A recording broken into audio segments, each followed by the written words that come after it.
What's up, YouTube? Big Lou tapping back in, and I just want to give a big thanks, a big thanks, and good luck on their journey, the next pages, next chapters of their life story, and that goes out to first Juan Toscano Anderson, who just signed with the Lakers on a 2-year, 3-year deal, whatever it was. Um, he's a rugged, tough player that will dive over the scorer's table. He brings a lot of hustle, Charlie hustle, to the squad. Uh, he's moving on for his brand, and what I mean by that is that, ultimately they're basketball players, but it's a business. Guys flourish, and they always are striving, but they flourish and better in different locations. And not to say that the Bay Area isn't full of Latinos, it doesn't compare to the LA area. So Juan Toscano is, everybody knows he's half black and half Mexican American, or he's half black and half Mexican, but he's done a lot of good in the country of Mexico. He runs basketball clinics and things like that, and he helps out families down there. And he also helps families in the Bay here in the Bay Area. But LA is it's just no comparison. You got LA, the city of LA, the second biggest city in the United States with 4.5 million, 4 million. And then you have San Fernando Valley, you got San Gabriel Valley, you got the Arbor area, which is the Arbor area, if you guys don't know, is like Long Beach, San Pedro, uh, uh, Arbor City, things like that nature, right? And then those cities. And then you got San Fernando Valley, which is Burbank, Glendale, you know what I mean, Pacoima, uh, North Hollywood, all that. San Gabriel Valley is uh, El Monte, let's see, El Monte, Azusa, uh, what else is in San Gabriel? San Gabriel, you know what I mean? Those cities, so it's big. And then you got Palmdale, Lancaster, which is now you're going more north. I want to say it's more north, but nonetheless, still LA County. A lot of Latinos are there, and you know it's strong. You know what I mean? Then you got Otto Porter Jr. left the Warriors to go to Toronto, and come to find out today, I heard that his wife is actually from Toronto. So, she has a lot of family there. So he also signed I think a 2-year deal, 3-year deal, and good luck to him as well. And then you got Gary Payton the second, GP2. He went out, this guy's had a journey where he's bounced all over the place. G League, a lot of G League. He's been with a lot of teams in the NBA, short term, you know what I mean? But he found a home in Portland for the next, he signed a 3-year, $28 million contract. So good for him, man. So he's almost making 10 mil a season. You going from a guy who was putting in application with the Warriors to be like a video choreographer or something like that, a desk job, to being very impactful on a championship run and a championship team because they won. With his defense, some of his slashing, the alley oops, spectacular things he did. Highlight wise, and he played great defense. And it sucked when he went down with that broken elbow or whatever it was when he fell on it. But he bounced back and he played his butt off, and good for him for moving on. He got his ring, he moved on, he got a little bag, he's able to get a bag, almost 10 million a season. I think it comes out to like 9.3 million, 9.333333333. Anyways, him, and then also let's see, who was it? Damian Lee moved on to play with Phoenix. He signed with Phoenix.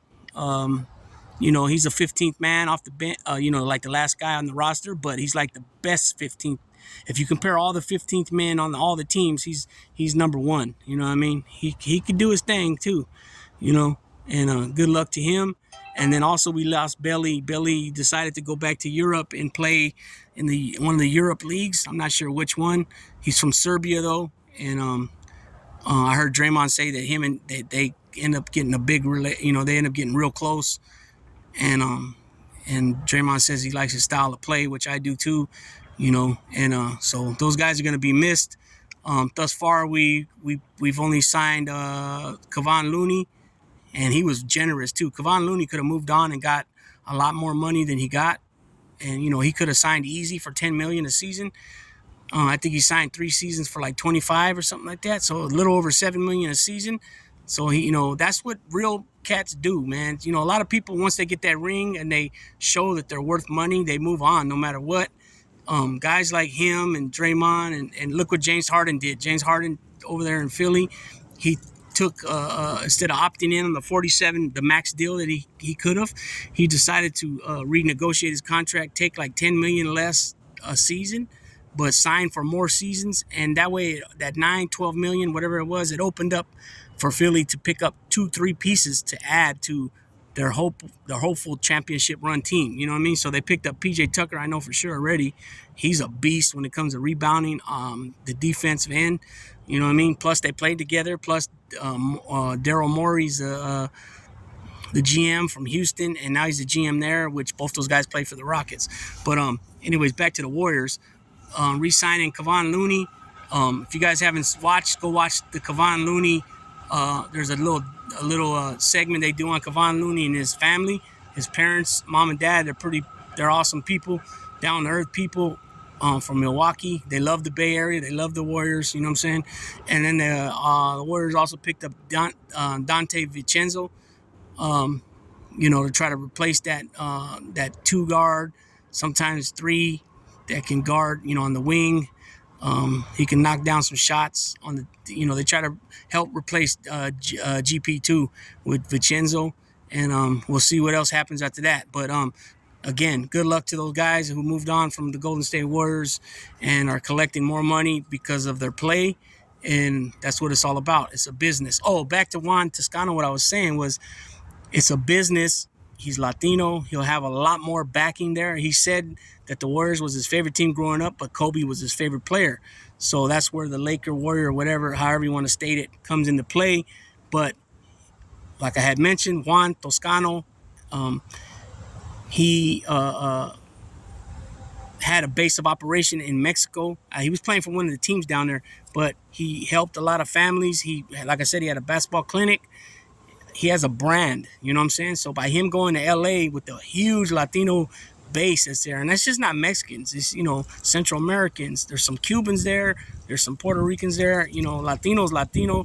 When it comes down to it, you should be, even though they might not be from Puerto Rico or Puerto Rican, I'm just saying that because me, but you should, like I am, I'm proud of all Latino people when they do well for themselves and they flourish and they reap from the benefits of their hard work, and Juan Toscano is going to be able to establish a lot more business things there, and plant things for his future to support his family, him and his family in the future. And I tip my hat off to him. I tip it, I bow it, however you want to say it, down to him for making this move. It was the best thing for him and his brand. And he's, like I said, he already knows what he's doing business-wise, and he's just going to blow up from there. Not so much blow up, but he's going to go up. And his worth's going to be a lot more. It's going to open up more doors for him as far as his brand and looking out for the people. And he's one of those guys that always gives back to the community, right? Like they should, Excuse me. And with that being said, Big Lou's going to tap on out with What It Do with Big Lou.